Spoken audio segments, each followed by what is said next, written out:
ఓం శ్రీ గణేశ శారద మాతృశ్రీ గురుభ్యో నమ.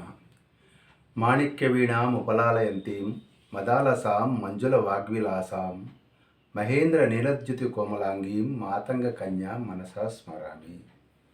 ఇది శ్యామల దండకంలోని మొదటి శ్లోకం. మాణిక్యాలతో అలంకరించబడినటువంటి వీణను వాయిస్తూ మధురమైన వాక్కుతో వెలసిల్లుతూ ఇంద్రనీలమణి వంటి శ్యామల కాంతితో ప్రకాశిస్తూ మతంగ మహర్షి కుమార్తె అయినటువంటి దేవిని నేను మనసారా ధ్యానిస్తున్నాను. ఇది దీని యొక్క అర్థము. ఎవరి శ్రీరాజ శ్యామలాదేవి ఎవరివిడ? మరి మాతంగి ఎవరు? సరస్వతి ఎవరు? అందరూ ఒక్కడైనా వేరువేరా? ఆఫీసులో సమస్యలకు, బాసులతో సమస్యలకు ఏ మంత్రం జపించాలి? ఈరోజు మనం మాట్లాడుకుందాం. విద్యకు అధిష్టాన దేవత సరస్వతి దేవి. కానీ వాక్సిద్ధి ప్రసాదించేటువంటి దేవత ఎవరు? రాజులు, మంత్రులు, కవులు, సంగీత విద్వాంసులు, కళాకారులు, ఉపన్యాసకులు ప్రత్యేకంగా ఒక దేవిని ఆరాధించేవాళ్ళు. ఆవిడే రాజశ్యామలాదేవి. ఎందుకని? ఆవిడ లలితాదేవికి ఏ విధంగా సన్నిహితము? ఆమె చేతిలో చిలక, వీణ ఇలాంటివన్నీ ఎందుకుంటాయి? రండి తెలుసుకుందాం. మతంగ మహర్షి అనేక వేల సంవత్సరాల పరాశక్తిని ధ్యానిస్తూ ఘోర తపస్సు చేసినప్పుడు ఆదిశక్తి ప్రత్యక్షమై వరం కోరుకోమన్నప్పుడు, అమ్మ నువ్వు నా కుమార్తెగా జన్మించాలి అన్నాడు మతంగ మహర్షి. ఆ ప్రకారంగానే మాతంగి అనే పేరుతోటి ఆయనంటే జన్మించింది ఈ యొక్క లలితా పరాభట్టారిక లేదా ఆది పరాశక్తి. ఇది ప్రధానంగా తాంత్రిక గ్రంథాల్లోనూ శ్రీ విద్యా ఉపాసనా సంప్రదాయాల్లో ఈ కథ చాలా ముఖ్యమైనటువంటి కథ. దశ మహావిద్యల్లో 9వ మహావిద్యగా ఈ యొక్క మాతంగి దేవి ప్రసిద్ధి చెందింది.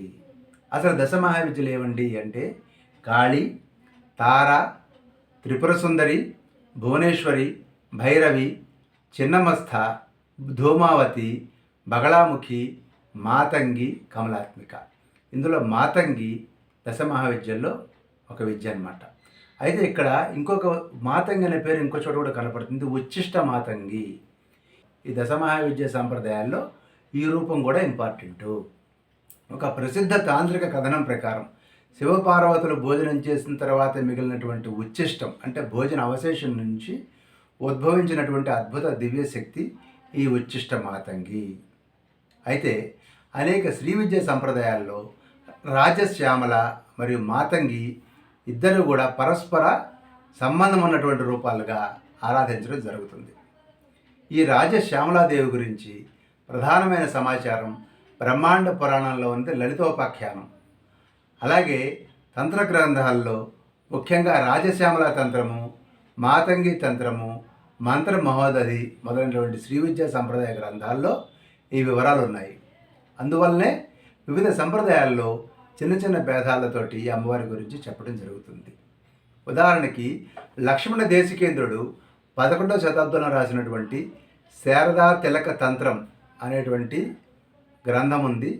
దాంట్లో శ్రీ విద్య, మంత్ర, యంత్ర, దేవతా ధ్యానాల గురించి వివరాలు చెప్పబడ్డాయి.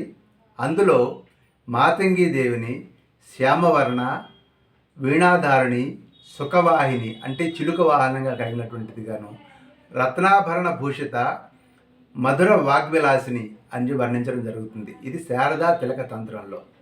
మాతంగి ఉపాసన ద్వారా వాగ్దేవత యొక్క అనుగ్రహం లభిస్తుందని కూడా ఈ శారదా తిలక తంత్రంలో వివరించడం జరిగింది. ఇక మరో గ్రంథం మంత్ర మహోదధి. మహీధరుడు సుమారు 16వ శతాబ్దంలో ఈ యొక్క గ్రంథాన్ని రచించడం జరిగింది. ఇది అత్యంత ప్రామాణిక మంత్రశాస్త్ర గ్రంథాల్లో ఒకటన్నమాట. ఇందులో మాతంగి విభాగం అనేటువంటి విభాగంలో ధ్యానము, మంత్రము, న్యాసము, యంత్రము, హోమ విధానం ఇవన్నీ కూడా వివరించబడ్డాయి. ఈ గ్రంథం ప్రకారం మాతంగి ఉపాసన వలన వాక్సిద్ధి, సభాజయము, రాజ అనుగ్రహము, సంగీత విద్య, కవితా ప్రతిభ లభిస్తాయని కూడా ఈ మంత్ర మహోదధి చెప్తూ ఉంది. ఇహ తంత్రసార అనేటువంటి మరో గ్రంథం కృష్ణానంద ఆగమ వాగీశ అని ఆయన రాశారు. ఆయన ప్రకారం శక్తి ఉపాసనలో ఇది అత్యంతమైన ప్రసిద్ధమైనటువంటి గ్రంథం. ఈ గ్రంథము మాతంగిని తాంత్రిక సరస్వతిగా అభివర్ణిస్తుంది. అంటే వేద సరస్వతి జ్ఞానాన్ని ప్రసాదిస్తే మాతంగి ఆ జ్ఞానాన్ని ప్రకటించడానికి ఉపయోగపడుతుంది, అంటే వాక్ పటిమ ఇస్తుంది అని అది అర్థం అన్నమాట. ఇక రుద్రయామల తంత్రం అనేటువంటి మరొక గ్రంథం, అనేక ఉపాసన విధానాలు అందులో వర్ణించబడ్డాయి. ఈ గ్రంథం ప్రకారం మాతంగిని శ్రీచక్ర సంబంధిత శక్తి అని చెప్పడం జరిగింది. కొన్ని పాఠాంతరాల్లో రాజమాతంగి గురించి, శ్యామల రూపం గురించి, ఆ రెండింటికి మధ్య ఉన్న సంబంధం గురించి ఈ రుద్రయామల తంత్రంలో వివరించడం జరిగింది. ఇక లలిత ఉపాఖ్యాన సంప్రదాయం ప్రకారం మన్మధుడు శివుని యొక్క మూడో నేత్రం యొక్క ధాటికి భస్మమైన సందర్భంలో ఆ భస్మం నుంచి ఉద్భవించిన వాడు భండాసురుడు. ఇది లలిత ఉపాఖ్యానం చెప్తుంది. వాడు ఘోర తపస్సు చేసి అనేక వరాలు పొంది దేవతలను జయించిన సందర్భంలో దేవతల ప్రార్థన వలన ఈ చితగ్ని కుండం నుంచి లలితా పరాభట్టారిక లలితా మహాత్రిపుర సుందరి ఆవిర్భవించడం జరిగింది. ఆవిడ తన దివ్య రాజ్యమైనటువంటి శ్రీపురాన్ని స్థాపించి ఒక దేవసేనను ఏర్పాటు చేయడం జరిగింది. దేవసేన అంటే దేవతల యొక్క సైన్యం అన్నమాట. ఈ సమయంలోనే ఆమె తన యొక్క స్వీయ జ్ఞానశక్తి నుంచి ఒక దివ్యమైన శక్తిని ఆవిర్భవింపజేసింది. ఆ దివ్యశక్తే శ్రీ రాజశ్యామలాదేవి. ఈ సంప్రదాయం ప్రకారం లలితాదేవి చక్రవర్తిని అయితే, రాజశ్యామలాదేవి మంత్రిని అయితే, వారాహి దండనాయకి అంటే సైన్యాధిపతి. ఈ ముగ్గురు కూడా ఈ శ్రీచక్ర ఉపాసనలో ప్రముఖ పాత్ర వహిస్తారు. లలితాదేవి ఇచ్ఛాశక్తి అయితే, రాజశ్యామల జ్ఞానశక్తి అయితే, వారాహి క్రియాశక్తి అని శ్రీ విద్య సాంప్రదాయం చెప్తుంది. ఈ రకంగా రాజశ్యామలాదేవి శత్రుబలాలను విశ్లేషించి వ్యూహాలను రూపొందించి దేవసేనకు మార్గనిర్దేశం చేయటం వంటి బాధ్యతలు నిర్వర్తించినట్లుగా ఈ శ్రీ విద్య సంప్రదాయం చెప్తుంది.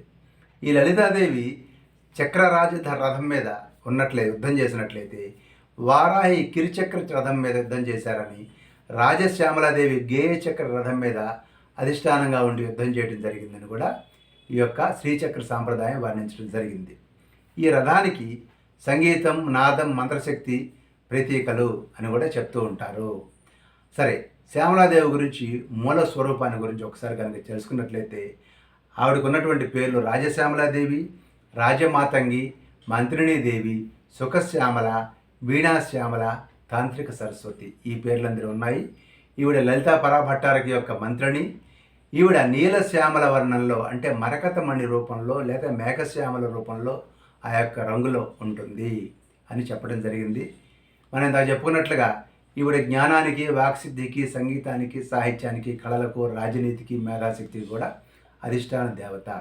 ఈవిడ 4 చేతులతో దర్శనమిస్తుంది. అందులో వీణ, చిలుక, పాశం, అంకుశం ఇవన్నీ ఉంటాయి. ఈవిడ రత్నసింహాసనం మీద ఆసీనురాలే ఉంటుంది. చిలుక వాక్శుద్ధికి, జ్ఞాపక శక్తికి, విద్యకు, మధుర భాషణానికి ప్రతీక. అందుకనే ఈవిడ సరస్వతితో పోలుస్తారు. వీణ కూడా సంగీతానికి, లయకు, కళలకు, సాహిత్యానికి, విద్యకి ప్రతీక. అటు సంగీత విద్వాంసులు, కవులు, ఉపన్యాసకులు, రాజకీయ నాయకులు, రచయితలు కూడాను ఈ శ్యామలాదేవిని ప్రత్యేకంగా పూజించడం జరుగుతుంది.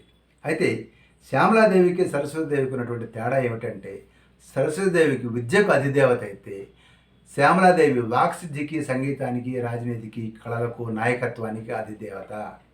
సరస్వతీదేవి తెల్లని వస్త్రాలుగా ధరించినట్లయితే ఈవిడ శ్యామల వర్ణం కలిగినటువంటి ఆకుపచ్చ నీలవర్ణ స్వరూపంలో ఉన్నటువంటి వస్త్రాన్ని ధరిస్తుంది శ్యామలాదేవి. సరస్వతీదేవికి హంస ముఖ్యమైనటువంటి వాహనం అయితే ఈవిడ సింహాసనం మీద కూర్చున్నప్పుడు కూడా చిలుక అంటే సుఖము వాహనంగా కలిగింది శ్యామలాదేవి అని కూడా చెప్తారు. సరస్వతీదేవి చేతిలో ఓన్లీ వీణ ఒక్కటే ఉంటే శ్యామలాదేవి దగ్గర వీణతో పాటు పాశాంకుశాలు కూడా ఉంటాయి, అలాగే చిలుక ఉంటుంది.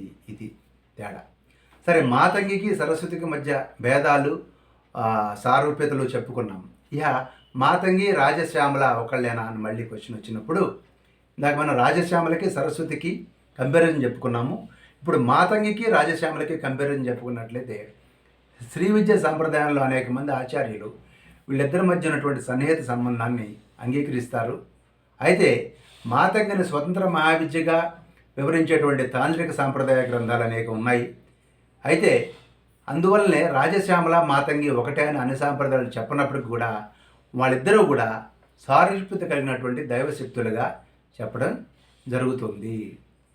తర్వాత అనేక మంది భక్తులు శ్రీ రాజశ్యామల అష్టోత్తర శతనామావళిని, శ్రీ రాజమాతంగి స్తోత్రాన్ని, అలాగే కాళిదాసు రచించినట్లుగా చెప్తున్నటువంటి శ్యామలా దండాకాన్ని, అంటే ఇందాక మనం చెప్పుకున్న మాణిక్య వీణాం ఉపలాలయంతీమని ఆ యొక్క మన యొక్క స్తోత్రాన్ని, ఇవన్నీ కూడా చేస్తూ ఉంటారు. ముఖ్యంగా ఆఫీసులో సమస్యలు వచ్చినా, బాసులతో సమస్యలు వచ్చినా, బాసును భయపడుతూ అప్రోచ్ అవ్వాల్సినటువంటి సందర్భం వచ్చినా శ్రీ రాజమాతంగే నమః అనే మంత్రాన్ని జపించుకుంటూ వెళ్ళినట్లయితే రాజద్వారంలో, రాజగృహంలో భయానికి అవకాశం ఉండదు. దిగ్విజయంగా మీరు వెళ్ళిన పని పూర్తి చేసుకుని రాగలుగుతారు. కాబట్టి శ్రీ రాజమాతంగే నమః అనే మంత్రం ప్రసిద్ధ మంత్రంగా చెప్పబడుతూ ఉంది. ఏదేమైనప్పుడు కూడా ఈ యొక్క శ్రీ విద్య ఉపాసనలో శ్యామలాదేవి ఆరాధన నిత్యం జరుగుతూ ఉంటుంది. ఇందాక నేను చెప్పినట్లుగా అనేక రకాలైనటువంటి వాక్శుద్ధితోటి విద్యకు సంబంధించి, నాయకత్వానికి సంబంధించి అనేక రకాలైనటువంటి శుభ ఫలితాలు అమ్మవారి యొక్క అనుగ్రహం వల్ల కలుగుతాయి. మొత్తానికి జ్ఞానం, వాక్కు, సంగీతం, సాహిత్యం, రాజనీతి ఈ 5 శక్తుల సమ్మేళనమే శ్రీ రాజశ్యామలాదేవి అని చెప్పి మంత్ర గ్రంథాలు, శాస్త్ర గ్రంథాలు చెప్తూ ఉన్నాయి. స్వస్తి.